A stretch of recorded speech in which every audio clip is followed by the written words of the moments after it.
नमस्कार, मी आशिष जाधव. जी 24 तासच्या विशेष रोखोक चर्चेत तुमचं स्वागत आहे.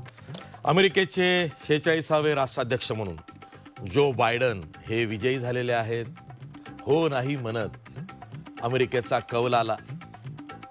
विजय हा जो बायडन आणि कमला हॅरिस यांचा झाला. डोनाल्ड ट्रम्प हे शेवटी पराभूत झाले आणि निर्विवाद विजय हा डेमोक्रॅटिक पक्षाचे उमेदवार जो बायडन यांनी मिळवलेला आहे. हा विजय हा जो बायडन यांचा आहे, डेमोक्रॅटिक पक्षाचा आहे की अमेरिकेचा आहे, अशी चर्चा आता सुरू झाली आहे. याचं कारण असं की गेली 4 वर्ष अमेरिकेत ट्रम्प राज होतं. या काळात अमेरिका फर्स्ट म्हणत ट्रम्प सत्तेवरती आले. अखेर अमेरिकन्सच्या लक्षात असं आलं की देशात आपण फर्स्ट आहोत, पण जगात आपण कुठेतरी 2 नंबरच्या पोझिशनला चाललो आहोत. याला जबाबदार हे डोनाल्ड ट्रम्प दिसत आहेत. कोरोना काळ आला, त्याचाही फटका डोनाल्ड ट्रम्प यांना बसला. विक्षिप्त स्वभावाचाही फटका हा डोनाल्ड ट्रम्प यांना बसला. अखेर व्हायचं तेच झालं. जो बायडन हे विजयी फरकानं आता राष्ट्राध्यक्ष बनतायत आणि हे निर्विवाद असं यश जो बायडन आणि कमला हॅरिस म्हणजेच डेमोक्रॅटिक पक्षाला मिळालेला आहे.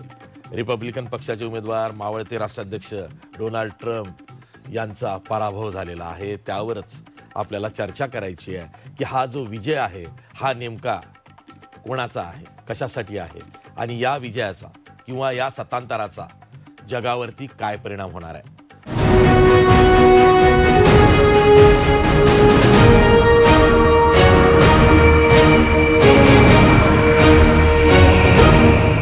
या चर्चेत सहभागी होण्यासाठी आपल्यासोबत मान्यवर पाहुणे आहेत. आपल्यासोबत परराष्ट्र व्यवहार तज्ज्ञ विश्लेषक डॉक्टर शैलेंद्र देवळानकर आहेत. त्याचबरोबर आपल्यासोबत ज्येष्ठ पत्रकार रोहित चंदावरकर आहेत. याशिवाय आपल्यासोबत social media expert Anay Joglekar आहेत. तसंच आपल्यासोबत US कॉन्सुलेटमध्ये काही वर्ष काम केलेले तसंच अमेरिका जाणून आहेत असे अभ्यासक व्यासंगी व्यक्तिमत्व ज्येष्ठ पत्रकार केतन वैद्य आहेत.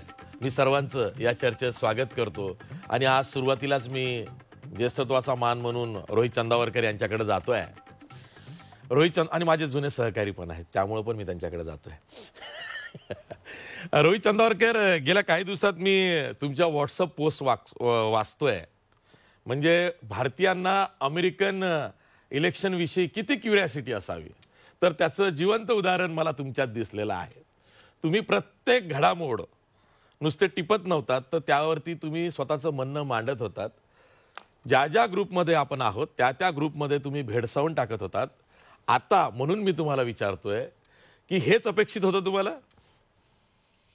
आशिषजी, खरं सांगायचं तर हे मला किंवा कोणाला 100% अपेक्षित नव्हतं. कारण ही खूप अटीतटीची निवडणूक झालेली आहे. आपल्याकडे उपस्थित असलेले सगळे पाहुणे सुद्धा पुढे हे बोलतील याची मला खात्री आहे. सगळं जग हे तेच म्हटलंय की अत्यंत काटेकी टक्कर जसं म्हणतात अशा पद्धतीची अत्यंत अटीतटीची अशी निवडणूक झाली. त्यामुळे कोणालाच खात्री नव्हती की काय होईल. परंतु दुसऱ्या बाजूला आपण जे गेले काही महिने ऑब्झर्व्ह करतो त्यामध्ये एक दिसलं की प्रचंड मोठी लाट अमेरिकेमध्ये एक डोनाल्ड ट्रम्प यांच्या विरोधात निर्माण झाली आणि त्याची मुख्य 2 कारणं मला असं वाटतं सगळ्या जगाला आता ते दिसतं आहे. ती एक म्हणजे त्यांनी ज्या पद्धतीने हे कोविडचं जे संकट आहे त्याच्यापासून त्याला ज्या पद्धतीने त्यांनी हँडल केलं किंवा हँडल करू शकले नाहीत असं आपण म्हणू. 2,40,000 अमेरिकन नागरिकांचा यामध्ये मृत्यू झाला. सुरुवातीपासून ट्रम्प यांचं एक डिसमिसिव्ह ॲटिट्यूड आपण इंग्लिशमध्ये म्हणतो तशी होती की हा काय मोठा रोग नाहीये, याच्यात काय होणार नाही वगैरे वगैरे. या पद्धतीने दुसरा भाग म्हणजे इंटरनल अमेरिकेतल्या पॉलिटिक्स संदर्भात आपण आता बोलतोय पहिल्यांदा, की दुसरा भाग असा की अमेरिकेतल्या कृष्णवर्णीयांमध्ये असलेली प्रचंड नाराजी, त्याच्यामध्ये झालेल्या काही हत्या किंवा काही प्रकरणं आणि कृष्णवर्णीयांची जी काय आंदोलनं अमेरिकेच्या वेगवेगळ्या शहरांमध्ये फार आक्रमक आणि हिंसक पद्धतीने दिसत होती, ती जवळपास अमेरिकेची आफ्रिका होती की काय अशा पद्धतीचा तो सगळा टोन दिसत होता. त्यामुळे तुम्ही बघितलं असेल की गेल्या 60, 70, 80, 90 वर्षामध्ये इतक्या मोठ्या प्रमाणावर मतदार अमेरिकेचा अध्यक्षाच्या निवडणुकीसाठी बाहेर पडला नव्हता. इतक्या मोठ्या प्रमाणात तो यावेळी बाहेर पडला. दुसऱ्या बाजूला ट्रम्प यांना 7 कोटी अमेरिकन नागरिकांची मतं सुद्धा मिळालेली आहेत.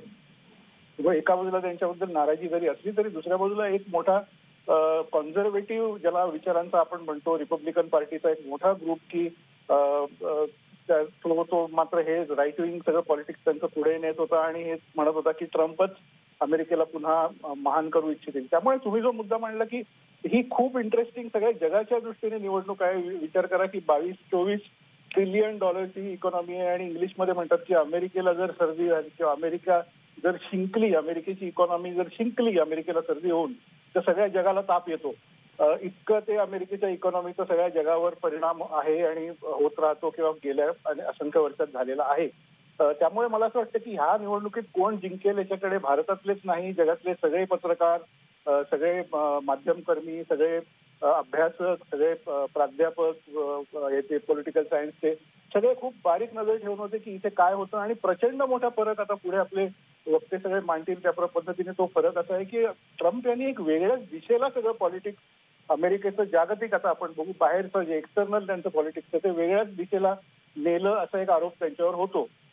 पूर्वीच्या काळापासून तुम्ही जर बघितलं तर अमेरिकेचं एक तत्व आहे की प्रेसिडेंट जरी बदलला, रिपब्लिकन पार्टी गेली आणि डेमोक्रॅटिक पार्टी आली किंवा उलटं झालं, डेमोक्रॅटिक गेले रिपब्लिकन आले, काही झालं तरी परराष्ट्र धोरणात फारसा फरक होत नाही. हे गेल्या 30-40-50 वर्षात अमेरिकेचं धोरण राहिलेलं आहे. अफगाणिस्तान असो, इराक असो, बाकी सगळं असो, चायनाबद्दल असो, हे तत्व राहिलेलं आहे की बाहेरचं त्यांचं काही फारसं बदलत नाही. परंतु पहिल्यांदा मला असं वाटतं अमेरिकेत असं झालं की ट्रम्प आल्यानंतर परराष्ट्र धोरणात प्रचंड बदल झाले आणि त्यांनी मेक अमेरिका फर्स्ट अगेन किंवा ग्रेट अगेन हा जो नारा दिला तो आधी जॉर्ज बुश सिनियर जे होते त्यांनी रिपब्लिकन पार्टीचा तो नारा 20 वर्षापूर्वीच दिलेला होता, मेक अमेरिका ग्रेट अगेन. नवी गोष्ट त्यांनी आणली ती म्हणजे अमेरिका फर्स्ट.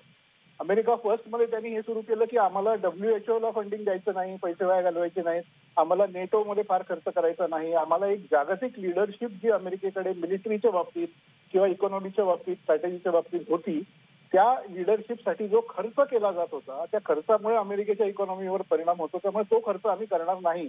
आणि अमेरिका फर्स्ट म्हणजे काय, तर आम्ही फक्त आमच्या लोकांसाठी खर्च करू, आमचं सगळं सांभाळू, जगाकडे आम्ही काय बघणार नाही, असं त्यांनी जे धोरण घेतलं त्यामध्ये चीनने मला वाटतं त्यांना मोठा शह दिला. हे सगळीकडे जगभरात आणि अमेरिकेत विशेषतः लोकांना लक्ष ठेवू लागलं.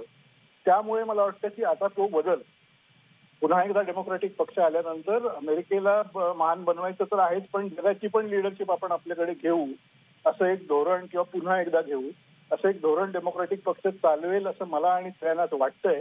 त्यामुळे भारताच्या दृष्टीने, चीनच्या दृष्टीने, इराणच्या दृष्टीने, सगळ्याच जगाच्या दृष्टीने हा एक मोठा बदल आता दिसेल आपल्याला जानेवारीपासून की डेमोक्रॅटिक पक्ष पुन्हा एकदा हा प्रयत्न करेल की अमेरिकेने पुन्हा जगाची सगळी लिडरशिप घ्यावी.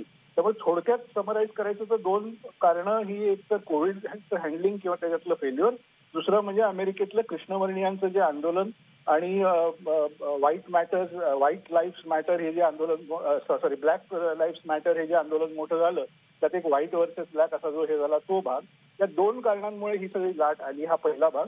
आणि दुसरा भाग या बदलामुळे अशी जी मला वाटतं की जगाच्या पॉलिटिक्समध्ये पुन्हा एकदा फार मोठा बदल सगळा होईल अशी लक्षणं दिसत आहेत. अशी जी ठीक आहे. आपल्यासोबत डॉक्टर शैलेंद्र देवळानकर आहेत. डॉक्टर शैलेंद्र देवळानकर, मला या निमित्तानं हाही प्रश्न विचारायचा आहे की अखेर हो नाही म्हणत जी लीड जो बायडन यांना नंतर मिळाली, म्हणजे एक स्टेट्स जिथे काटेकी टक्कर दिसत होती तिथेच त्यांना नंतर मग सलग मतं मिळाली आणि त्यांची लीड किंवा त्यांच्या विजयाचं जे मार्जिन आहे ते वाढत गेलं. दरम्यान डोनाल्ड ट्रम्प यांनी कोर्टाची लढाई सुद्धा सुरू केली आणि $60 मिलियन रेज केले की सुप्रीम कोर्टात आता खटला लढायचा आहे, त्यासाठी आपण तयार राहिलं पाहिजे. डोनाल्ड ट्रम्प यांची जी वक्तव्य किंवा ट्विट सुद्धा काल परवा जी आली ती अमेरिकन्सला संभ्रमात टाकणारी होती. म्हणजे डोनाल्ड ट्रम्प काही केल्या व्हाईट हाऊस सोडतील असं वाटत नव्हतं, पण शेवटी मतदारांनी त्यांना इंगा दाखवला. तुम्ही कसं विश्लेषण कराल? नक्कीच आहे, कारण निवडणुकांच्या पूर्वीच डोनाल्ड ट्रम्प यांनी या बाबतीमध्ये स्पष्ट केलं होतं की माझ्यासाठी जिंकणं हे तुलनात्मक दृष्ट्या सोपं असेल, पण हार पचवणं माझ्यासाठी फार अवघड आहे. आणि त्या कोणत्या ना कोणत्या पद्धतीने, कारण ज्या पद्धतीचा डोनाल्ड ट्रम्प यांचा स्वभाव आहे, त्यांची वागण्याची पद्धत आहे, त्यामुळे ते इतक्या सहजासहजी त्यांची खुर्ची खाली करतील असं नाही. आणि विशेष म्हणजे निवडणुकांच्या पूर्वी ज्या पद्धतीचं प्रसार माध्यमातून, विशेष करून अमेरिकन प्रसार माध्यमातून ज्या पद्धतीचं प्रोजेक्शन झालं होतं, प्रेडिक्शन झालं होतं की डोनाल्ड ट्रम्प हे पूर्णपणे यांना जो बायडेन यांना धोबी पछाड देतील आणि डोनाल्ड ट्रम्प हे पूर्णपणे संपून जातील, त्यांना अगदी 100 सुद्धा इलेक्टरचं मत मिळणार नाही.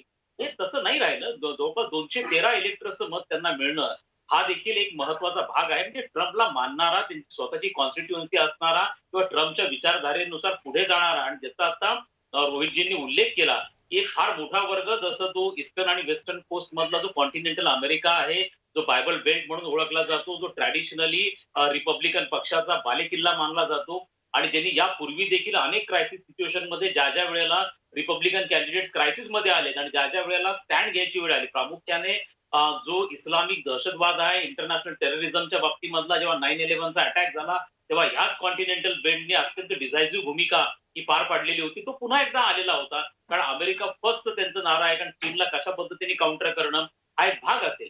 पण यामध्ये एक महत्वाची बाब आपल्याला लक्षात घेणं गरजेचं अशी की जसं आता रोहितजींनी पण सांगितलं की डोनाल्ड ट्रम्प यांनी जसं अमेरिकेमध्ये भारतामध्ये बऱ्यापैकी सत्तांतर झालं, म्हणजे युपीएकडनं एनडीएकडे किंवा एनडीएकडनं युपीएकडे जरी पॉवर गेली तरी परराष्ट्र धोरणामध्ये त्याचे रिफ्लेक्शन तात्काळ दिसून येतात.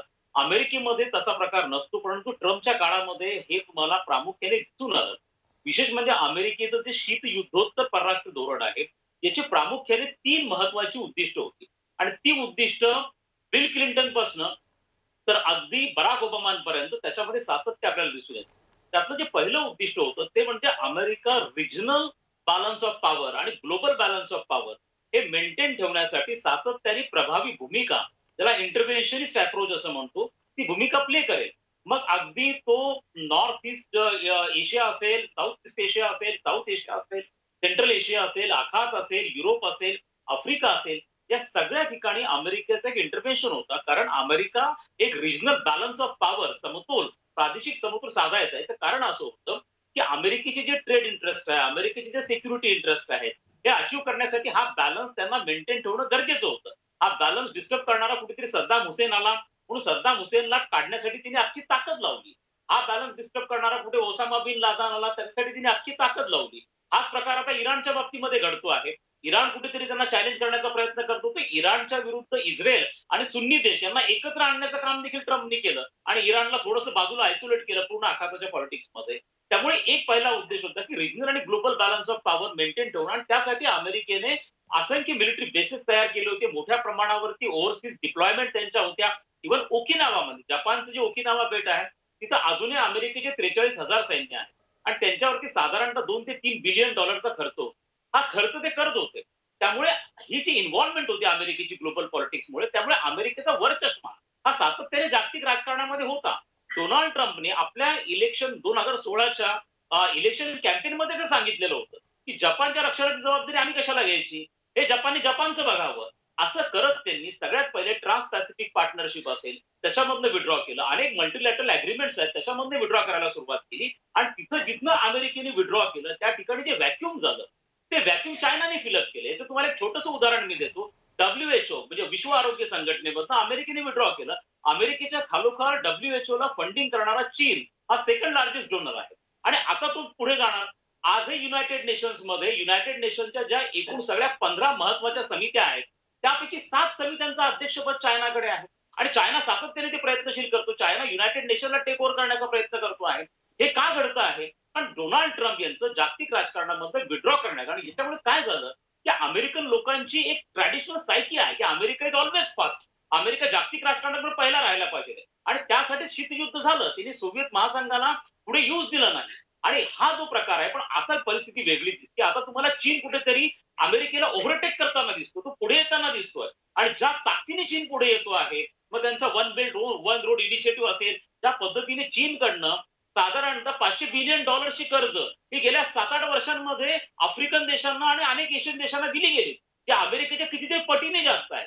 अगदी अमेरिका आणि चायनाचा ट्रेड पाहिला तो $800 बिलियन आहे, ज्याच्यामध्ये $400 बिलियन ट्रेड डेफिसिट आहे आणि तो चायनाच्या बाजूने आहे. केतन वैद्य, मला तुम्हाला हाच प्रश्न विचारायचा आहे की आता जे नॅरेटिव्ह सेट झालेला आहे बघा, डोनाल्ड ट्रम्प यांचा पराभव झालेला आहे, ते व्हाईट हाऊसमधून चालले आहेत, नवा भिडू तिथे जो बायडन आणि कमला हॅरिस येत आहे, डेमोक्रॅटिक पक्षाचं सरकार येत आहे, अशा वेळी मीडिया सुद्धा लिबरल झालाय.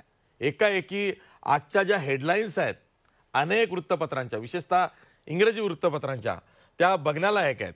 म्हणजे काहींनी असं म्हटलेलं आहे की Donald Trump was chief divider, now Joe Biden is युनिफायर.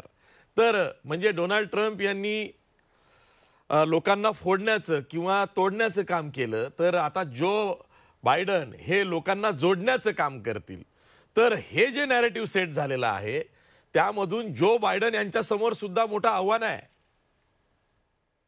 Ashish, देशाची धोरणं, देशाची परराष्ट्र धोरणं आणि देशावर राज्य करणारा जो अध्यक्ष असतो त्याचा स्वभाव, तर देशाचा अध्यक्षाचा स्वभाव ही धोरणं किती प्रभावित करतो का? धोरणं ही स्वतंत्रपणे इंडिपेंडेंट असतात. तर ट्रम्प काळात आपण पाहिलं की अध्यक्षाचा स्वभाव आणि तो जर आत्मकेंद्रित असेल, तो जर स्वकेंद्रित असेल, तो जर एवढा नार्सिसिस्ट असेल तर तो धोरणांना पण प्रभावित करू शकतो. कारण अमेरिका हा कुठला छोटा देश नाहीये की जिथे प्रत्येक राष्ट्राध्यक्षाबरोबर पॉलिसी बदलत राहील. पण ट्रम्प हा असा विक्षिप्त माणूस होता की तो ब्रीफिंग्स घ्यायचा नाही. बऱ्याच वेळेला आपण अनेक वेळेला आपल्या शोजवर डिस्कस केलेलं आहे की रात्री 2 वाजता उठून डाएट कोक पिऊन जागतिक समस्यांवर ट्विट करणं आणि मग ती त्या देशाची फॉरेन पॉलिसी होणं. तर अशा गोष्टी चालत नाहीत. एक महत्वाचा धडा आपल्याला सगळ्यांना याच्यातनं घ्यायचा आहे, ते म्हणजे की लोकशाही ही कितीही कधीतरी किचकट वाटली, कधीतरी फॅसिस्ट टेंडन्सीज या लोकशाहीमध्ये वरचढ झाल्या, कितीही विघटनकारी शक्ती प्रबळ झाल्या तशा नेतृत्वामुळे, तरीही लोकशाहीमध्ये हिलिंग असतं. लेट्स हील अमेरिका अगेन, आपण पुन्हा बरं करूया अमेरिकेला या विघटनवादी शक्तींमधनं, असा एक मेसेज त्यांच्या कॅम्पेनचा होता. पण हे हील करणं हे फक्त बायडननी केलेलं नाहीये, तर लोकशाहीमध्ये जनता राजा असते आणि जनतेने हे हील करण्याचं काम केलेलं आहे. आता असं दिसतं आहे बिडनच्या स्वभावामुळे किंवा सगळ्यामुळे की हे जे मलम आहे हील करण्याचं ते नक्कीच बोरोलिन सारखं थंड आणि शांत स्वभावाचं असेल, टायगर बाम नसेल ट्रम्प सारखा. पण मजेचा भाग वेगळा. एकंदर आपण जर जागतिक परिस्थिती बघितली तर जग हे इकॉनॉमिकली खूप अस्थिर, प्रचंड अस्थिर झालेला आहे. कोविड अजून संपूर्णपणे गेलेला नाहीये. पॅरिसचा जो क्लायमेट अकॉर्ड आहे तो ट्रम्प सारखा विक्षिप्त माणूस असल्यामुळे तो अडकून बसलेला आहे. अमेरिकेने महत्वाची भूमिका त्याच्यात घ्यायची आहे आणि इन्सुलर आणि बायब्लिकल बेल्ट पर्यंत अमेरिका मर्यादित ठेवण्याचं काम जे ट्रम्पनी केलेलं, त्याच्या उलट ट्रम्प अधिक मल्टीलॅटरल भूमिका घेऊ शकतो. कारण व्यक्तिगत मला काही चायनाच्या विरोधात मी व्यक्तिगत नाहीये, अॅनालिस्टनी होऊ पण नाही कुठल्या देशाच्या विरोधात. पण चायना ही लोकशाही व्यवस्था नाहीये. चायना ही अमेरिकापेक्षा कैक पटीने अधिक हेजिमॉनिकल आहे आणि अशी व्यवस्था जर तुमच्या मल्टीलॅटरल एजन्सीजना, आता देवळाणकर म्हणाले 15 पैकी 7 समित्या ज्या आहेत त्या युएनच्या जर चायना कंट्रोल करत असेल तर त्याचा भारतावर काय परिणाम होईल. किंवा स्ट्रिंग ऑफ पर्ल्स थेअरी की भारताला समुद्र पासून म्हणजे श्रीलंका इकडे तिकडे कराची तिथे अजून असं घेरायचं, तर भारताला असा प्रबळ झालेला चीन आणि असा स्वतःच्या कोशात गेलेला अमेरिका हा परवडणारा आहे का, हा प्रश्न सर्वांनी विचारायला पाहिजे. अगदी बरोबर आहे, अगदी बरोबर आहे. अनय जोगळेकर, मला हाच प्रश्न तुमच्याकडनं समजून घ्यायचा आहे की डोनाल्ड ट्रम्पनी 4 वर्षात काय केलं. तर डोनाल्ड ट्रम्प असं म्हणाले की अमेरिका फर्स्ट, मला अमेरिकेशी घेणं देणं आहे, अमेरिका जगात काय करते तो भाग नंतरचा आहे. उलट मी जगाच्या समस्यांमध्ये अमेरिका फार नाक खुपसते, हे जे आपलं धोरण आहे ते बदलवणार आहे आणि त्यांनी ते मोठ्या प्रमाणात नियंत्रित सुद्धा केलं. मला हाच प्रश्न विचारायचा आहे की पोलरायझेशन अमेरिका फर्स्टमुळं हे अमेरिकेत दिसलं या 4 वर्षात. डोनाल्ड ट्रम्प यांचे जे समर्थक आहेत ते फक्त अमेरिकेतली बेरोजगारी कशी कमी होईल, अमेरिकेतला रोजगार अमेरिकन्ससाठीच कसा राहील, अमेरिका पुरतीच कशी काम करेल, जगाचा विचार न करता अमेरिकन्ससाठी अमेरिका राबेल, असा जो चाहता वर्ग किंवा समर्थक डोनाल्ड ट्रम्प यांनी तयार केले होते त्यांची सुद्धा मोठी संख्या होती. आणि नंतर कोरोना आला. कोरोना काळात असं दिसलं की डोनाल्ड ट्रम्प यांनी अमेरिकन्सला जी कोरोना काळात मदत करायला हवी होती ती केली, पण कोरोना नियंत्रणात आणू शकले नाही. सर्वाधिक बळी कोरोनाचे हे आज अमेरिकेत आहेत. मला असं दिसतंय की डोनाल्ड ट्रम्प यांनी पोलरायझेशन मोठ्या प्रमाणात अमेरिकेत केलं, पण करोना सुद्धा त्यांच्यासाठी एक्स फॅक्टर ठरला. आता जो बायडन यांच्यासाठी मोठं आव्हान आहे पोस्ट करोना. कारण एक तर ट्रम्प यांनी अमेरिकेचं महत्त्व जागतिक स्तरावरती कमी केलं असेल तर ते वाढवणं आहे. ट्रम्प यांची लोकप्रियता विदिन अमेरिका जी होती त्याच्याशी सुद्धा दोन हात जो बायडन यांना करायचे आहेत. म्हणजे आव्हान मोठं आहे. आशिष जी आता अमेरिकेत काय होतंय हे पुढच्या 2 महिन्यात लक्षात येईल. जर बराक ओबामा यांनी होप हा एक शब्द वापरला असेल तर आज जो बायडन यांनी आपल्या भाषणात पॉसिबिलिटीज, अमेरिका हा शक्यतांचा देश आहे की जिथे एक कृष्णवर्णीय एक भारतीय वंशाची महिला पण उपराष्ट्रपती होऊ शकते, अशा प्रकारचा मलम लावायचा प्रयत्न केला. पण अमेरिकेला झालेली जखम इतकी खोलवर आहे की हे मलम लावून त्याच्यावर उपयोग होईल की नाही ही मला शंका वाटते. याचं कारण म्हणजे या निवडणुकीतला जो कौल आहे तो अध्यक्षपदाच्या निवडणुकीत आपण मानूया की जो बायडन यांच्या बाजूनी तो स्पष्टपणे असला तरी एकूणच जी हाऊस ऑफ रिप्रेझेंटेटिव्ह आणि सिनेटची लढाई आहे त्याच्यातला कौल आहे तो दुभंगलेला कौल आहे. आणि सिनेट जी तिकडच्या राज्यसभेसाठी अगदी तुलना करणं योग्य होणार नाही पण वरिष्ठ सभागृह आहे तिथे आत्ताही रिपब्लिकन पक्षाची मेजॉरिटी आहे 50-48. 2 जागा जिथे रिपब्लिकन पक्ष पुढे होता त्याच्यासाठी पण त्यांना 50% मतं मिळाली नाहीत. त्याच्यासाठी 5 जानेवारीला निवडणुका आहेत आणि त्यात जरी डेमोक्रेटिक पक्षांनी दोन्हीच्या दोन्ही जागा जिंकल्या तरी 50-50 टाय होईल. आणि कमला हॅरिस ज्या उपराष्ट्रपती आणि सिनेटच्या अध्यक्ष असतील त्यांना आपलं 51 मत डेमोक्रेटिक पक्षाच्या बाजूने सातत्याने द्यावं लागेल. हीच तिथल्या विभाजनाची नांदी आहे. कारण प्रत्येक बिल डेमोक्रेटिक पक्षाला किंवा जो बायडन यांना जे जे काही करायचंय ते प्रत्येक बिल जेव्हा सिनेटमध्ये जाईल तेव्हा कमला हॅरिस यांना उपराष्ट्रपतीमधून पक्षपातीपणा दाखवावा लागेल.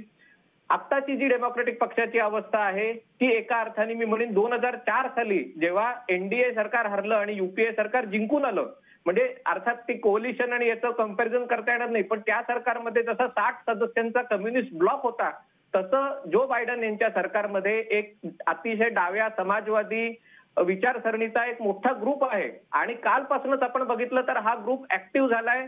एओसी नावाने ओळखली जाणारी अलेसिया ओकासियो-कॉर्टेज जी न्यूयॉर्क मधली हाऊस रिप्रेझेंटेटिव्ह आहे तिने सांगितलं की कोणी कोणी ट्रम्प यांच्या बाजूनी भाषणं केली होती त्या सगळ्यांना मार्क करून ठेवा कारण आता आपल्याला या सगळ्यांविरुद्ध कारवाई करायची. त्यामुळे या ज्या सगळ्या गोष्टी आहेत की 2 पक्षांमधलं जे परस्परांच्यातलं वैर आहे ते अजून तसंच आहे. अध्यक्ष त्याच्यावर मलम लावायला जातील. अमेरिका ही जी दुभंगलेली आहे याचं कारण म्हणजे जागतिकीकरणामुळे झालेले पडसाद आहेत म्हणजे आणि त्याचे परिणाम आपल्याला जगभर सगळीकडे होताना दिसत आहे. माझं स्वतःचं म्हणणं आहे की भारतात जी सगळी आंदोलनं गेल्या काही वर्षात उभी राहिली, मराठा आरक्षणाचं असेल, जाट आरक्षणाचं असेल, भ्रष्टाचार विरोधी आंदोलनाचं असेल, ही सगळी आंदोलनं त्याचे जगभर पडसाद उमटताना दिसत आहे. याचं कारण म्हणजे आज जगातला मध्यम वर्ग हा प्रचंड अस्वस्थ आहे. कारण त्याला शाश्वत रोजगाराची गॅरंटी नाहीये, त्याला आपली मुलं बाळं शिकून त्याला पुढे नोकरी मिळेल की नाही याची शाश्वती नाहीये. आणि मग त्यामुळे हा जो रोजगार हा आहे आणि पारंपरिकरित्या डेमोक्रेटिक पक्ष हा जो पीडितांचा, वंचितांचा, शोषितांचा पक्ष होता, गरिबांचा पक्ष होता तो आता नवश्रीमंतांचा पक्ष झालेला आहे. म्हणजे या निवडणुकांमध्ये जवळजवळ $14 अब्ज जास्त खर्च केला गेला आणि डेमोक्रेटिक पक्षांनी ट्रम्प यांच्या दुप्पट खर्च केला. आणि असं म्हणतात की जी सिनेटची रेस असेल जॉर्जियात तिथे $1 अब्ज खर्च होईल. त्यामुळे एवढा जर खर्च डेमोक्रेटिक पक्ष करत असेल तर याचा अर्थ उघड आहे की हा काही सामान्य माणसांचा पक्ष नाहीये, हा नवश्रीमंतांचा पक्ष आहे. आणि या नवश्रीमंतांना जागतिकीकरणामध्ये रस असल्यामुळे डेमोक्रेटिक पक्ष जागतिकीकरणाची बाजू ओढत आहेत. पारंपरिकरित्या रिपब्लिकन पक्ष जागतिकीकरणाच्या बाजूने होता आणि त्यामुळे ही जेव्हा धोरणं राबवली जातील तेव्हा जो अमेरिकेतला जो एक मोठा मध्यम वर्ग आहे जसं शैलेंद्रजी म्हणाले की 2 किनाऱ्यांच्या मधला त्यांना या जागतिकीकरणामुळे त्यांचा रोजगार गेला होता कारण फॅक्टऱ्या बंद पडल्या होत्या, फॅक्टऱ्या चीनला गेल्या होत्या. भारत आणि चीन सारखे देश अमेरिकेचा कृषीमाल घेत नव्हते कारण त्याच्यावर निर्बंध लागत होते. बाकीच्या सर्व सेवा भारतात जात होत्या H-1B व्हिसा आणि त्याच्यासाठी डेमोक्रेटिक पक्षाला ह्या ज्या सगळ्या गुगल, अमेझॉन, फेसबुक या कंपन्या आहेत त्या पैसे देतात आणि त्याच्यामुळे त्याबाबत धोरण त्यांचं ठरवत होत्या. आणि याच्यामुळे जी प्रचंड अस्वस्थता अमेरिकेच्या मध्यम वर्गात होती त्यातले अनेक जण डेमोक्रेटिक पक्षाला मतदान करणारेही होते. ती अस्वस्थता ट्रम्प यांनी हेरली आणि त्याच्या जीवावर त्यांनी 4 वर्ष राज्य केलं. पण आता जेव्हा ट्रम्प जात आहेत तेव्हा पहिले असं वाटलं होतं की ट्रम्पनी जे राजकारणात ज्या म्हणजे एका अर्थाने घाणेरड्या गोष्टी आहेत की मनमानी पद्धतीने कारभार करणं, स्वतःच्या नातेवाईकांना पुढे पुढे करणं, कुठलंही धोरण सातत्य न राखणं, अमेरिकेसारख्या देशात पाठच्या सरकारने केलेल्या गोष्टी उलथवून टाकणं ही अतिशय वाईट गोष्ट आहे.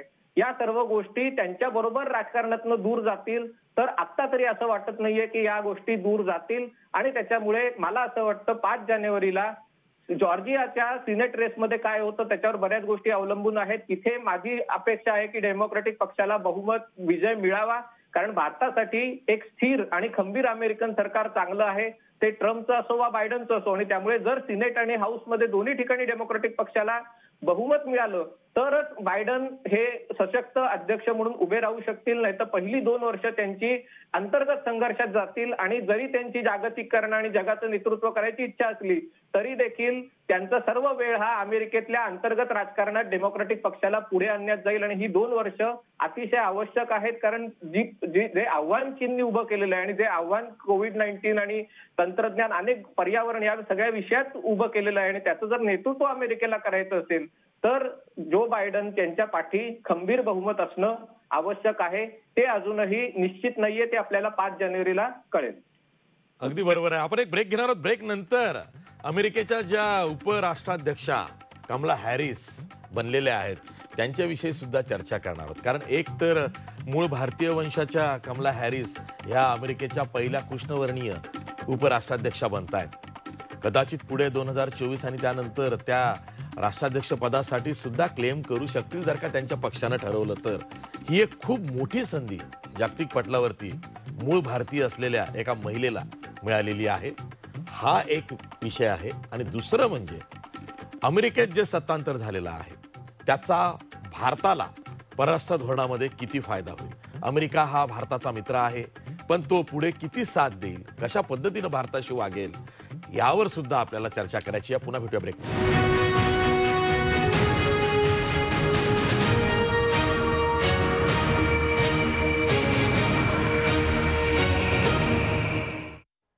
ब्रेक नंतर पुन्हा तुमचं स्वागत. मी थेट जातोय ज्येष्ठ पत्रकार रोहित चंदावरकर यांच्याकडे. रोहितजी, पुन्हा तोच प्रश्न आहे की कमला हॅरिस मूळ भारतीय वंशाच्या आहेत, कृष्णवर्णीय आहेत, अमेरिकेच्या पहिल्या उपराष्ट्राध्यक्षा बनलेल्या आहेत आणि पुढे हू नोज त्या अमेरिकेच्या पहिल्या महिला राष्ट्राध्यक्ष सुद्धा बनतील. तर ही एक खूप मोठी अचिव्हमेंट अमेरिकेमध्ये दिसलेली आहे की पहिल्यांदा महिला उपराष्ट्राध्यक्षा येत आहेत. अगदी आशिषजी, हा अगदी फार मोठा एक अमेरिकेतल्या सध्याच्या सत्य परिस्थिती आणि सामाजिक सगळी जी काही चर्निंग ज्याला आपण म्हणतो जे सुरू आहे त्याचं एक रिप्रेझेंटेशन आहे, त्याचं एक प्रातिनिधिक हे स्वरूप आहे आणि ते दिसतंय. आणि तुम्ही आज सकाळी म्हणजे भारतीय वेळेनुसार आज सकाळी तिथे रात्री म्हणू आपण कमला हॅरिस यांनी आत्ता जे 2 तासापूर्वी भाषण केलं आहे ते असं चैतन्य निर्माण करणारं महिला वर्गामध्ये, विशेषतः जी Hispanic community, African community, Indian community, महिला वर्ग जो अमेरिकेतला विशेषतः या सगळ्या कम्युनिटीज मधला आहे त्याच्यात तो एक वर्किंग क्लास आहे. लक्षात घ्या, मेक्सिकोमधून इकडून तिकडून सगळे आलेले मायग्रंट्स असतील, भारतातून गेलेले असतील, जगाच्या अनेक भागातून, आफ्रिकेतून किंवा अनेक ठिकाणून अमेरिकेत गेलेले मायग्रंट्स जे आहेत ते महिला वर्ग हा एक खूप मोठं ऍस्पिरेशन, मोठी महत्वाकांक्षा घेऊन तिथे गेलेला वर्ग आहे आणि त्या वर्गाचं रिप्रेझेंटेशन त्या करतात. त्यांचा जन्म अमेरिकेत झाला, त्या अमेरिकन नागरिक जरी असल्या तरी आधीची जनरेशन भारतीय मूळ वंशाची असल्यामुळे ती रिप्रेझेंट ज्याला म्हणतो आपण की एक मायग्रंट नॉन व्हाईट वुमन, तर ते भयंकर मोठं एक चैतन्य या सगळ्या वर्गात आज त्यांनी निर्माण केलं की बघा मी हे करू शकते, मी असा लढा देऊन जिंकू शकते, तुम्हीही करू शकता. आणि त्यांचं एक वाक्य फार अगदी पॉलिटिकल कळीचं वाक्य आज त्यांच्या भाषणात होतं की I am the first woman vice president but I will certainly not be the last. हे अत्यंत चैतन्य आणि प्रचंड टाळ्या त्याच्यावर आल्या की पुढे पण हे होणार आहे, पुढे तुमच्यापैकी कोणीतरी आज मी जे मिळवलं त्या पदावर तुमच्यापैकी कोणीतरी बसू शकेल, असं यश तुम्ही मिळवू शकाल. ही अपेक्षा आणि होप त्यांनी जी निर्माण केली ती एक मोठा वर्ग अमेरिकेतला जो ट्रम्प यांच्या राजकारणात स्वतःला बाजूला पडल्यासारखं वाटणारा असा जो एक वर्ग होता त्या वर्गाची नस त्यांनी पकडली असं मला वाटतं यामध्ये. आणि त्याची मोठी साथ त्यांना पुढे त्यांच्या भावी करिअरमध्ये मिळेल. त्यांचं वय 56 आहे, त्यामुळे पुढची 15 वर्ष 20 वर्ष अमेरिकेच्या राजकारणात ते ऍक्टिव्ह राहतील आणि तुम्ही म्हणालात त्याप्रमाणे एक वेगळी उंची पण त्या गाठू शकतील. दुसरा भाग, या नवीन ऍडमिनिस्ट्रेशन बायडेन ऍडमिनिस्ट्रेशन सत्तेवर आल्यामुळे भारतावर कसा परिणाम होईल. मला असं वाटतं की 2 फॅक्टर त्यामध्ये आहेत. तुम्ही मगाशी प्रश्न उपस्थित केला होता की भारत आणि अमेरिका संबंध हे याच्यात फार मला वाटत नाही. बायडन काही सोशल मीडियामधून बघा तुम्ही, काही राईट विंग ग्रुप्स आपल्याकडे सुद्धा किंवा तिकडे असं दाखवत आहेत की बायडन भारतीय विरोधी आहेत किंवा ट्रम्प हे जास्त मोदींचे मित्र होते वगैरे. तसं काही नसतं हे आपल्याला सगळ्यांना माहिती आहे. कारण तो त्यांचा ट्रेड आहे, भारत हा त्यांचा ट्रेड पार्टनर आहे, एक मोठी बाजारपेठ आहे. हा पहिला फॅक्टर आहे. तो भारताला त्यांना खुश ठेवायचा आहे, भारताबरोबर पार्टनरशिप सुरू ठेवायची. दुसरा भाग, चीन हा त्यांचा फार मोठा प्रतिस्पर्धी शत्रू आहे आणि चीनला चॅलेंज सध्या एशियामध्ये कोण देऊ शकत असेल तर भारत हे त्यांना माहिती आहे, काही प्रमाणात तरी देऊ शकतो. आणि त्यामुळे चीन बरोबरच्या सगळ्या स्पर्धेमध्ये भारत हा त्यांना साथीदारच वाटेल. त्यामुळे हे बायडन हे आणि बायडन हॅरिस म्हणजे बायडन आणि कमला यांचं जे काही कॉम्बिनेशन आहे ते मला वाटतं भारतासाठी यापुढे सुद्धा चांगलंच सुरू राहील. मोदी यांच्या सरकारने ट्रम्प यांच्याबरोबर काही विशेष ब्रिज तयार केले होते, स्पेशल काही रिलेशनशिप्स बनवल्या होत्या आणि ती खूपच पर्सनल लेवलला त्यांची मैत्री वगैरे अशा पद्धतीचं एक प्रोजेक्शन होतं. पण मला वाटतं की अमेरिकेच्या बाजूने ते काही पर्सनल वगैरे असं ते नसतं. त्यांच्या ऍडमिनिस्ट्रेशनमध्ये ते आर्थिक गोष्टी आणि इतर गोष्टींचा विचार करूनच स्ट्रॅटेजिक सगळ्या गोष्टी करत असतात.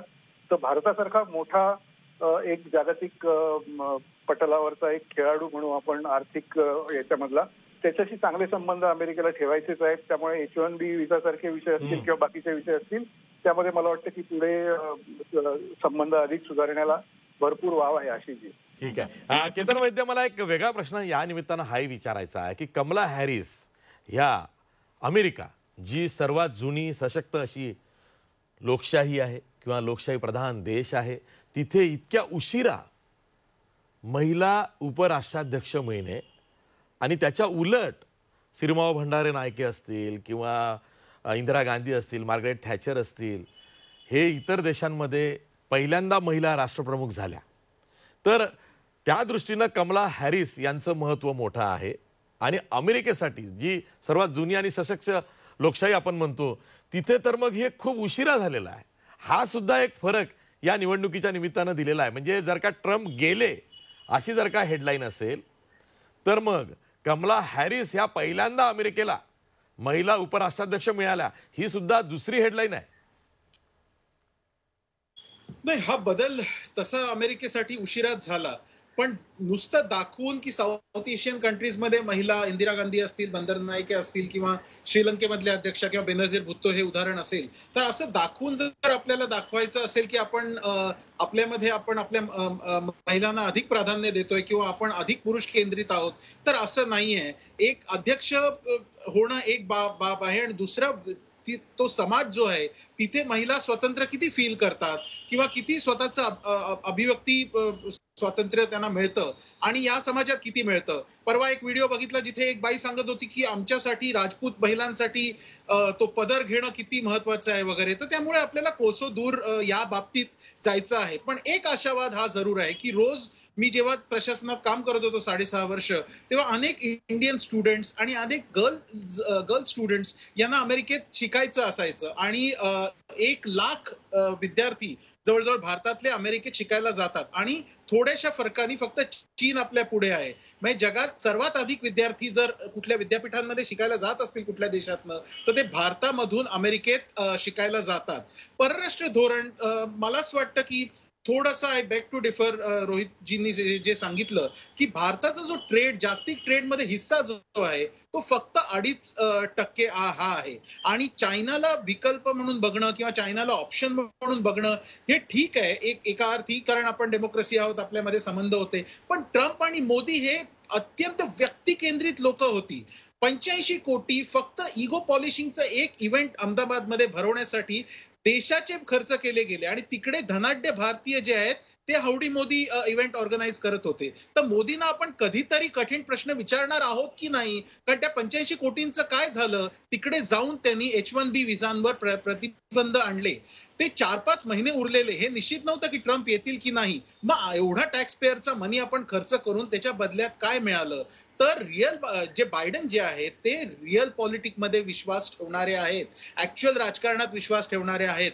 8 वर्ष ओबामांची जर कोणी पाठ थोपटत असतील अमेरिकेला अधिक ओपन करण्यासाठी, विश्वाची संबंध अधिक खुले करण्यासाठी, तर त्याच्या पाठी एक सायलेंट आर्किटेक्ट म्हणून जो बायडन यांना पाहिलं जातं. त्यांचा जो पब्लिक लाईफ मधला अनुभव आहे हा 5 दशकांपेक्षा ही मोठा आहे. त्यांना जगाचा भूगोल समजतो, त्यांना भारताचं स्थान समजतं आणि भारतीय जनता किती आतुर आहे आणि भारतीय जनता आणि अमेरिकी जनतामध्ये 2 महत्वाच्या डेमोक्रेसीजमुळे किती ते संबंध दृढ करणं हे किती गरजेचं आहे, असं रिअल पॉलिटिक्स ची मांडणी करून ते भारताबरोबर संबंध अधिक सुदृढ करतील. आणि दुसरी गोष्ट म्हणजे जे ट्रायलॅट चालू आहे, ऑस्ट्रेलिया म्हणा, जपान म्हणा, इंडिया म्हणा, असे जे प्रयोग चालू आहेत, कारण अमेरिकेला पॅसिफिकमध्ये स्ट्रॉंग व्हायचंय आणि China is living no stone unturn पॅसिफिकमध्ये स्वतःचा दबदबा वाढवण्यासाठी, आणि ह्या सगळ्यासाठी भारत हा खूप महत्वाचा आहे. त्यामुळे व्यक्ती केंद्रित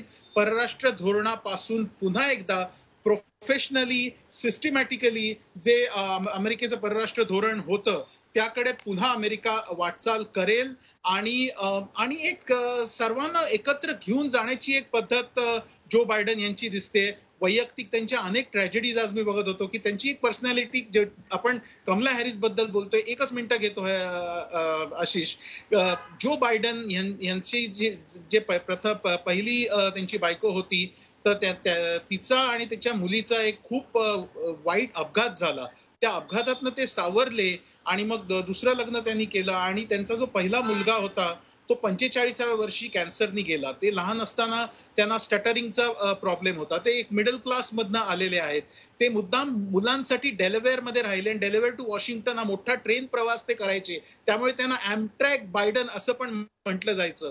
तर टिपिकली नंतर ते एक सधन आणि मेन स्ट्रीम याच्यामध्ये आले असतील, पण सुरुवात त्यांची एक अशीच मिडल क्लास याच्यात, ते आयरिश अमेरिकन आहेत आणि एक मिडल क्लास अशीच झालेली आहे. तर त्यामुळे जो अस्पायरिंग वर्ग आहे आणि अमेरिकन ड्रीम जे आहे आणि जगाला कवेत घेणारा अमेरिका आहे, तर या बाबतीत मला असं वाटतं मी खूप सकारात्मक आहे. आणि कमला हॅरिस आणि यांची जी जोडी आहे एक नवीन एक स्वप्न जगाला दाखवतील आणि जे संबंध बिघडलेले आहेत त्याची घडी नीट पूर्वपदावर आणण्यासाठी काम करतील. ठीक आहे. आणि गेल्या 2-3 दिवसांमधले जे जो बायडनचे ट्विट्स आहेत त्यावरनं जो बायडन हे सर्वसमावेशक दिसत आहेत. त्यातल्या त्यात ते नो नॉनसेन्स पॉलिटिक्सवरती भर देणारे दिसत आहेत. म्हणजे त्यांच्या ट्विटवरनं तरी ते जाणवत आहे किंवा त्यांचे स्टेटमेंट्स आहेत त्यामध्ये ते खूप काही जपत आहेत. त्यांना माहिती आहे की अमेरिका दुभंगलेली आहे. यावेळेस कशालाही खतपाणी आपल्या बोलण्यातून किंवा आपल्या ट्विट्समधून देता कामा नये. रिझल्टचं काही होऊ दे, सुप्रीम कोर्टात जरी हा खटला गेला तरी सुद्धा मी मात्र नो नॉनसेन्स इमेज मध्येच राहणार, मी वाहवत जाणार नाही. हे जे त्यांच्या ट्विट्सवरनं दिसलंय, मला असं वाटतं ते एक सिरियस पॉलिटिशियन आहेत.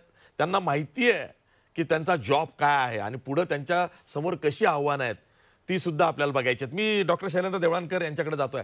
डॉक्टर शैलेंद्र देवळानकर, मी तुम्हाला एकच प्रश्न विचारतोय की जो बायडन यांच्या समोर आव्हानांची मोठी यादी जरी असली तरी त्यांचं प्राधान्य कशाला असेल? कारण आता पोस्ट करोना ते अध्यक्ष बनतायत, त्यांच्या समोर 5 वर्ष आहेत. अशा वेळेस ते पुढे कशी वाटचाल करू शकतील? त्यांचा प्राधान्यक्रम कामांचा कसा असेल? आशिषजी, मला असं वाटतं की बायडन यांच्या समोरचं जे पहिलं आव्हान असेल ते प्रामुख्याने कोरोनाचा सामना, कारण कोरोनाचा जी सेकंड वेव्ह आहे ती अमेरिकेला पुन्हा एकदा स्वीप करायला लागलेली आहे. या इलेक्ट्रोल कॅम्पेन मध्येच नवीन आकडे येत होते की लाखो लोक पुन्हा इन्फेक्टेड झालेले आहेत. त्यामुळे कोरोनाला कशा पद्धतीने सामना करता येईल, त्यांची पहिली प्रायोरिटी असेल ती व्हॅक्सिन कशा पद्धतीने ते आणता येईल आणि ते व्हॅक्सिन आणल्यानंतर त्याचं प्रामुख्याने त्याचं एक्झिक्युशन कशा पद्धतीने करता येईल हा आहे. आणि कोरोनाचा जो 6 महिन्याचा फटका हा अमेरिकेच्या अर्थव्यवस्थेला बसलाय, म्हणजे कोरोना हा गेम चेंजर राहिला अमेरिकेमध्ये. 6 महिन्यापूर्वी अमेरिकेची अर्थव्यवस्था ही तुलनात्मक दृष्ट्या उत्तम होती आणि जर तसंच राहिलं असतं तर कदाचित डोनाल्ड ट्रम्प यांची परिस्थिती आज पूर्ण वेगळी असती. डोनाल्ड ट्रम्प हे पुन्हा एकदा अमेरिकेचे राष्ट्राध्यक्ष झाले असते. परंतु कोरोनाने जवळपास 4.5 कोटी लोकांचे जॉब हे अमेरिकेमध्ये गेलेले आहेत. हा एक इमोशनल इश्यू असू शकतो की ट्रम्पना बाजूला टाकणं हा एक मुद्दा असू शकतो, पण त्यांना अत्यंत हार्ड रियालिटी ज्या आहेत अमेरिकेमधल्या त्या त्यांना फेस कराव्या लागणार आहे. दुसरं म्हणजे त्यांच्यासमोर हा पूर्णपणे दुभंगलेला अमेरिकन समाज आहे आणि ज्याच्यामध्ये तो असा प्रकारे आहे की तो 1860चं जे वातावरण होतं सिव्हिल वॉरचं, तशा प्रकारची परिस्थिती आता अमेरिकेमध्ये आहे. कोणत्या क्षणी कसलाही ठिणगी पडू शकते अशा प्रकारचा तो भाग आहे. तो करत असताना त्यांना फॉरेन पॉलिसीमध्ये सुद्धा बॅलन्स साधणं हा गरजेचा असणार आहे, कारण त्यांच्या इमिजिएट प्रायोरिटीज या बेसिकली भारत चायनाच्या संदर्भामध्ये असणार आहेत. कारण जर नोव्हेंबर महिन्यामध्ये एंडमध्ये असेल किंवा डिसेंबरमध्ये चायनाकडनं काही कुरघोडी झाली भारताची LAC वरती, तर त्या संदर्भामध्ये त्यांना स्टँड हा घ्यावा लागणार आहे. त्याचप्रमाणे क्वाडच्या मलबार एक्सरसाइजेस ह्या आता लवकरच सुरू होत आहेत, त्या संदर्भातला त्यांचा स्टँड हा अत्यंत महत्वाचा असणार आहे. आखातामधली परिस्थिती जी आहे, कारण दुसरीकडे तुम्हाला इस्लामिक स्टेट सारखी जी आंतरराष्ट्रीय दहशतवादी संघटना आहे तिचं पुनरुज्जीवन होताना दिसत आहे. युरोपमधले दहशतवादी हल्ले वाढत चाललेले आहेत, त्यामुळे त्या संदर्भामध्ये तुम्हाला काहीतरी विशिष्ट असं स्टँड हा घ्यावा लागणार आहे. हे करत असतानाच आता इमिजिएटली जी G7ची परिषद ही आता होणार आहे अमेरिकेमध्ये, जी सप्टेंबरमध्येच होणार होती पण ती पुन्हा एकदा पोस्टपोन करण्यात आलेली आहे. त्याला एनलार्ज करण्याविषयी, एनहान्स करण्याविषयीची प्रायोरिटी ही त्यांच्या पुढे, भारताला देखील इन्व्हिटेशन, स्टँडिंग इन्व्हिटेशन होतं, ते त्यांना पुन्हा एकदा घेऊन जावं लागणार आहे. त्यामुळे त्यांच्या पुढे आर्थिक समस्या ह्या डोमेस्टिक लेव्हलला तर आहेच आहेत, परंतु फॉरेन पॉलिसी लेव्हलला देखील त्यांना काही महत्वाच्या कमिटमेंट्स आहेत, ज्या कमिटमेंट त्यांना फेज वाईज कराव्या लागणार आहेत. एक मात्र महत्वाचं आहे की जसं आता यापूर्वी आनेने पण सांगितलेलं होतं की आता अमेरिकन सिनेटमध्ये सध्या बरोबरी आहे, कारण त्यांना कोणत्याही प्रकारचे नवीन रिफॉर्म्स आणायचे असतील तर काँग्रेशनल कन्सेंट अत्यंत महत्वाची असते. त्यामुळे त्यांना हे सगळं काँग्रेस थ्रू पास करून घेणं एक अत्यंत डॉन्टिंग टास्क असणार आहे, फार महत्वाचं चॅलेंज हे त्यांच्यासमोर असणार आहे. त्यामुळे आणि अमेरिकन लोकांच्या त्यांच्याकडनं वाढणाऱ्या अपेक्षा फार मोठ्या आहेत. त्याचप्रमाणे डोनाल्ड ट्रम्प यांना जो मानणारा वर्ग आहे तो त्यांच्याकडनं तो फार मोठ्या प्रमाणात त्यांना क्रिटिसाइज देखील करणारा आहे. त्यामुळे त्यांच्यासाठी तारेवरची कसरत असणार आहे. जरी ते सगळ्यांना एकत्र घेऊन जाणं असं म्हणतात असले तरी त्यांना ज्या पद्धतीचे गॅप हे डोनाल्ड ट्रम्प यांच्यामुळे निर्माण झाले, फॉरेन पॉलिसीमध्ये असतील किंवा डोमेस्टिक पॉलिसीमध्ये असतील, ते त्यांना पुढे घ्यावे लागतील. आणि सगळ्यात महत्वाचं म्हणजे मला असं वाटतं ट्रम्प जरी गेले तरी ट्रम्पिझम ज्याला आपण असं म्हणतो की ट्रम्पची एक विशिष्ट आयडिओलॉजी होती आणि जी ideology white racial supremacy intact ठेवण्याच्या संदर्भामधली होती, ती त्यांना पूर्णपणे सेट असाइड नाही करता येणार आहे. त्यामुळे काही प्रमाणामध्ये ट्रम्पिझम जो आहे हा ट्रम्पिझम त्यांना स्वतःमध्ये ठेवूनच आपल्या पॉलिसीज कराव्या लागतील, कारण हा ट्रम्पिझम प्रामुख्याने चायनाच्या बाबतीमध्ये ते रिफ्लेक्ट झालेला होता, तो त्यांना कंटिन्यू ठेवण्याचा पर्याय नाही आहे.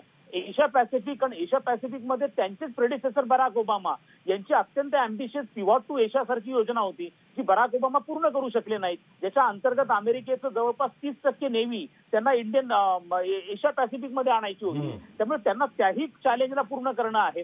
त्यामुळे त्यांना पूर्ण ह्या गोष्टीमध्ये बॅलन्स साधावा लागेल. मला असं वाटतं की पहिले तर स्वतःला सेट करणं, अमेरिकेची जी दुभंगलेली मनस्थिती आहे ती पुन्हा एकदा एकत्र आणणं, डोमेस्टिक इकॉनॉमिक चॅलेंज कशा पद्धतीने सेट करता येईल, त्यांना व्यवस्थित रिस्टोर कसं करता येईल या दृष्टीने बघणं आणि कोरोनाचा सामना करणं, अशा मल्टिपल चॅलेंजेसला ज्यांना बायडेन यांना जावं लागेल. मला असं वाटतं की त्यांचं वय हे सगळ्या गोष्टी बघतात त्यांना टीम जी ऍडवायझरची आहे त्यांना विशेष करून नॅशनल सिक्युरिटी ऍडवायझर जो असेल तो अत्यंत प्रॉपर ठेवावा लागणार आहे. त्याचप्रमाणे त्यांचा सेक्रेटरी ऑफ स्टेट जो आहे तो त्यांना अत्यंत व्यवस्थितपणे चूज करावा लागणार आहे. या गोष्टी जर झाल्या तर डोनाल्ड ट्रम्पच्या बाबतीमध्ये ते सातत्याने मी अनय जोगळेकर यांच्याकडे जातोय. सोशल मीडिया एक्सपर्ट जरी असले तरी त्यांचा व्यासंग मोठा आहे. अनय जोगळेकर, अमेरिकेत काही आपल्यासारखे नाहीये की सत्तेवर आल्यावरती पहिली 6 महिने हा हनीमून पिरियड आहे आणि पॉप्युलिस्ट अजेंडा राबवण्यासाठी पहिल्याच मंत्रिमंडळाच्या बैठकीमध्ये काही महत्त्वाचे निर्णय घ्यायचे की जो आपण आपल्या जाहीरनाम्यात दिला होता वगैरे वगैरे वगैरे. तसं अमेरिकेत नसेल असं मला वाटतंय. म्हणजे आय एम अ लेमॅन, मला असं काही एवढं माहिती नाही तिकडचं. तुम्हाला म्हणून विचारतो की असं आम्ही आता सत्तेत आलो आहोत, पॉप्युलिस्ट अजेंडा आम्ही जो जाहीरनाम्यातून मांडला होता तोच आता आम्ही पूर्ण करू, पहिल्याच मंत्रिमंडळाच्या बैठकीत असे असे निर्णय घेऊ, असं अमेरिकेत होतं का? अमेरिकेत तसंच होतं, पण अर्थात ही आता जी ट्रान्झिशन टीम त्यांनी सुरू केलेली आहे, जवळजवळ 4000 अपॉइंटमेंट्स 20 जानेवारीला शपथविधी घेईपर्यंत त्या नेमणुका करायच्या असतात आणि त्यांचा उल्लेख शैलेंद्रजींनी केला. आणि त्या कालावधीत नवीन येणाऱ्या सरकारला आपली ध्येय धोरणं स्पष्ट करावी लागतात आणि 20 तारखेला जेव्हा शपथविधी होईल तेव्हा ती पुढे न्यावी लागतात. डोनाल्ड ट्रम्प यांनी अध्यक्ष म्हणून बराक ओबामांचे इतके निर्णय फिरवलेले आहेत की खास करून या निवडणुकांमध्ये डेमोक्रेटिक पक्षाला मतं देणाऱ्यांची खूप मोठी अपेक्षा आहे की बायडन सरकारने येताच हे निर्णय पुन्हा रिस्टोर केले जावे. याच्यातला सगळ्यात मोठा मुद्दा ओबामा केअर की जो परवडणाऱ्या दरात वैद्यकीय सुविधा पोहोचवण्याचा असेल. दुसरा मुद्दा असेल की जो $3.4 ट्रिलियन जे दुसरं पॅकेज आहे की जे डेमोक्रेटिक पक्षाची त्याच्यावर छाप आहे ते मंजूर करून घ्यावं लागेल आणि ते अर्थात सिनेटमध्ये जावं लागेल. तिसरी गोष्ट ह्या खास करून मेक्सिको आणि दक्षिण अमेरिकन देशातनं येणारे जे इलिगल रेफ्युजी आहेत त्यांची मुलं ट्रम्प यांनी वेगळी ठेवली होती. त्याबाबत अधिक मानवीय दृष्टिकोन घ्यावा लागेल आणि याबाबत तातडीने धोरण निश्चित करण्याचा दबाव डेमोक्रेटिक पक्षातनं बायडन यांच्याकडे येत आहे. ज्या शैलेंद्रजींनी ज्याचा हे केला की सेक्रेटरी स्टेट आणि national security adviser labour secretary या पदी कोणाला बसवतात, कारण अशी अपेक्षा होती की वेगवेगळे त्यातले डावे आणि समाजवादी विचारांचे लोक असतील. बर्नी सँडर्स यांना लेबर सेक्रेटरी व्हायचं होतं. त्यामुळे अशा पद्धतीची सुझान राईस यांना नॅशनल सिक्युरिटी ऍडवायझर किंवा सेक्रेटरी ऑफ स्टेट व्हायचं होतं. या नेमणुका ते करू शकतात का? हे लक्षात घेतलं पाहिजे. डेमोक्रेटिक पक्ष ही एकसंध पार्टी नाहीये. तुलनेने रिपब्लिकन पक्ष ही एकसंध पार्टी. डेमोक्रेटिक पक्षातला एक बहुमत आहे ते मुख्यतः व्हाईट कॉन्झर्वेटिव्ह तिथेही आहे, पण दुसरीकडे डेमोक्रेटिक पक्षात उदारमतवादी, स्त्रीवादी, अल्पसंख्याकवादी यांचा एक मोठा गठ्ठा आहे आणि त्यामुळे या दोन गठ्ठ्यांमधलं जे अंतर्गत थोडासा सुप्त संघर्ष असतो त्याच्यावर नियंत्रण मिळवून, म्हणजे आधी स्वतःच्या पक्षावर नियंत्रण मिळवणं जो दुभंगलेला आहे आणि मग अख्ख्या देशावर नियंत्रण मिळवणं जो दुभंगलेला आहे, हे मोठं आव्हान जो बायडन समोर यांच्यापुढे आहे. आणि अमेरिकेत असंच होतं की अध्यक्ष होताच तुम्हाला तुमची ध्येय धोरणं स्पष्ट करावी लागतात, काही घोषणा कराव्या लागतात आणि नंतर त्या घोषणा काँग्रेसमधनं मंजूर करून घ्याव्या लागतात. तर त्या घोषणा कुठल्या ते करतात त्याच्यावरनं त्यांना अमेरिकेला एकत्र सांधायचंय का हे दुभंगलेल्या अवस्थेतच राजकारण पुढे करायचं हे आपल्याला स्पष्ट होणार आहे. The bottom line is Trump era in America has ended. Joe Biden हे अमेरिकेचे नवे 46वे राष्ट्राध्यक्ष बनलेले आहेत. त्यांच्या जोडीला मूळ भारतीय वंशाच्या कमला हॅरिस या अमेरिकेच्या पहिल्या महिला, त्यातल्या त्यात कृष्णवर्णीय राष्ट्राध्यक्षा, उपराष्ट्राध्यक्षा बनलेल्या आहेत. त्यामुळे व्हाईट हाऊसमध्ये आता डेमोक्रॅटिक पक्षाचं सरकार आहे. अशावेळी भारताबरोबर त्यांचे संबंध हे पूर्वीपेक्षा अधिक चांगले होतील, कारण चीनचा एक मोठा पदर या परराष्ट्र धोरणाला अमेरिकेच्या आहे.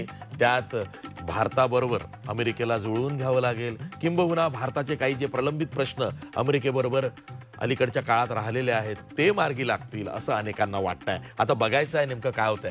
मी सर्व मान्यवर पाहुण्यांचे आभार मानतो. इथेच थांबतो. पाहत राहा झी 24 तास. रहा एक पाऊल पुढे.